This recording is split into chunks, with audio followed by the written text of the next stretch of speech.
ஐக்கிய அரபு அமீரகத்தின் சரக்கு போக்குவரத்து துறையில் ஒரு புதிய வரலாறு படைக்கப்பட்டிருக்கு. அமீரகத்தின் தேசிய ரயில் சேவையான எதிகாட் ரயில் முதல் முறையாக புதிய கார்களை சரக்கு ரயில் மூலம் கொண்டு சென்று அசத்திருக்கு. அல் மசாவூத் ஆட்டோமொபைல்ஸ் நிறுவனம் தனது நிசான் கார்களை கிழக்கு துறைமுகங்களில் இருந்து அபுதாபியின் தொழில் நகரமான ஐகாட் பகுதிக்கு கொண்டு செல்ல எதிகாட் ரயிலை பயன்படுத்தியிருக்கு. இதன் மூலம் அமீரகத்தில் கார்களை விநியோகம் செய்ய ரயில் நெட்வொர்க்கை பயன்படுத்திய முதல் கார் விற்பனை நிறுவனம் என்ற பெருமையை இது பெற்றிருக்கு.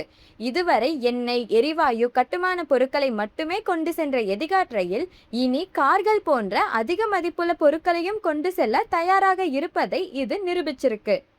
நூற்றுக்கணக்கான கார்களை லாரிகளில் கொண்டு செல்வதற்கு பதிலாக ஒரே ரயிலில் கொண்டு செல்வதால் நெடுஞ்சாலைகளில் போக்குவரத்து நெரிசல் மற்றும் விபத்துகள் குறையும்.